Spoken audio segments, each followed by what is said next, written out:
explicitly discussing the deification of man. They understood it that way. Now, in his argument against Celsus, Origen, this is in the same volume on page 475, I found this last night. God desired to commend the doctrine of Jesus as a doctrine which was to save mankind. Okay, so here's the theme. We are to be saved. What does that consist of, you see? And then he's asking Celsus. Celsus has a certain belief. And so Origen is contrasting Celsus's belief with his mocking against the Christian belief. And yet the two are the same. It's very interesting how Origen does this. Let me read a little bit there. Now, what sort of person is Apollo, who enjoined the Metapontines to treat Aristeas as a god? And with what object does he do this? And what advantage was he procuring to the Metapontines from this divine worship, if they were to regard him as a god, who a little ago was a mortal? And yet the recommendations of Apollo regarding this Aristeas appear to you to be worthy of consideration. So see, Celsus says, well, yeah, that's fine. That's fine. He was once a mortal and now he's a god. I can accept that. But Celsus doesn't do that with Jesus. And this was Origen's point. He says, however, those of the God of all things and of his holy angels made known beforehand through the prophets, not after the birth of Jesus, but before Jesus actually appeared among men, this does not stir up in you any kind of admiration. And Celsus says, no, it doesn't. So Origen says, both Jesus himself and his disciples desired that his followers should believe not merely in his Godhead and the miracles that Jesus performed, because as if he had not also been a partaker of human nature, in other words, the God became human. Yes, he's pointing this out to Celsus. He's saying, see, this is the same principle except for one difference. And he had assumed the human flesh, which lusteth against the spirit. But they also saw that the power which had descended into human nature and into the midst of human miseries, and which had assumed a human soul and a body, contributed through faith, along with its divine elements, to the salvation of believers. This was the point of Jesus becoming human, because this is part of the nature of salvation. And how does this work?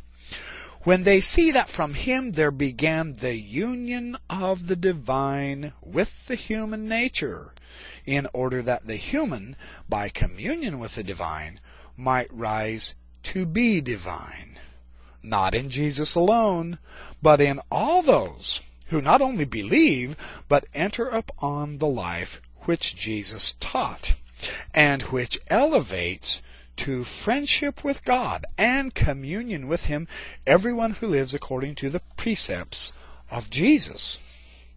That's Origen against Celsus. It's quite powerfully well put. He's further on in chapter 41 in book 3, page 480. Celsus, it's a big argument against Celsus that Origen brings out, several hundred pages. This is quite interesting too. With respect to his mortal body and the human soul which the mortal body contained, we assert that not by their communion merely with him, but by their unity and intermixture, they received the highest powers, and after participating in his divinity, they were changed into God. These are the people who accepted Jesus Christ as the Logos. They were changed into God. That is a fascinating doctrine. The mortal quality of the body of Jesus, if the providence of God has so willed it, should have been changed into one that was ethereal and divine. He asks Celsus, why is that not agreeable to you? That's what you teach with your own materials about your own deity. Very interesting. And further on, way over to page 509. Oh, and this is really well put too. We know moreover that though there be that are called gods, whether in heaven or in earth, as there be gods many and lords many. See, he's quoting Paul. But to us there is one God, the Father, of whom are all things, and we in him, and one Lord Jesus Christ, by whom are all things, and we by him. And we know that in this way the angels are superior to men, so that men, when made perfect, become like the angels.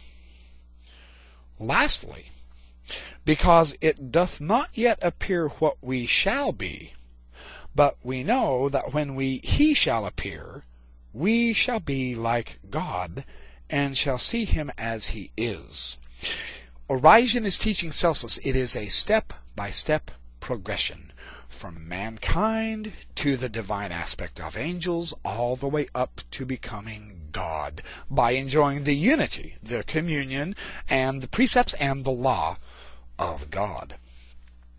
The same virtue belongs to all the blessed, so that the virtue of man and the virtue of God is identical. And therefore we are taught to become perfect, as our Father in heaven is perfect. No good and virtuous man, then, is a worm rolling in filth. He's defending the divine aspect and nature of mankind, and he's doing a very good job of it, I thought. Further down the road, page 630, he says when they have risen from the created things of this world to the invisible things of God, they do not stay there, but after they have sufficiently exercised their minds upon these, and have understood their nature, they ascend to the eternal power of God, in a word, to his divinity. And the reason they ascend to that, of course, is because that is precisely what they become. It's a quite powerful way that Origen is arguing against Celsus. So is this idea of the deification of man a restoration of early Christian doctrines? There were some of the early church fathers who certainly taught this doctrine. Keith Norman's contention is that this is the main basis of Athanasius's soteriology. His main concept of salvation is the deification of man. When I was reading this morning in the Theological Dictionary of the New Testament, edited by Cattell and Friedrich, this is volume 8. This is a 10-volume set of every significant Greek word in its theological context, used in the Bible and outside the Bible in the famous Greek philosophers. It's an absolutely astonishing series of volumes.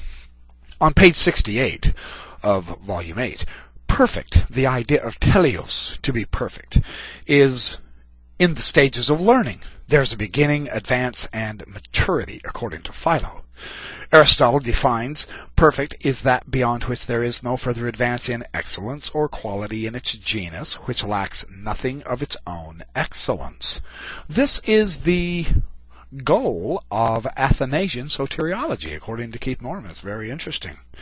Under entry C on page 68, we find then the sense brought to, or to be arrived at, the telos, that is, it is actualized in the contrast between the intention and the finished act.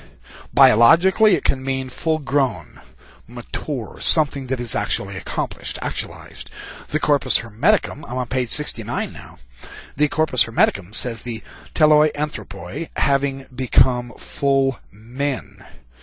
The idea is teleos means complete. And then the concept of the perfect man in philosophy. The katagar to echein to telos teleia. In the Aristotle's Metaphysics, things which have a meaningful purpose are thus teleia.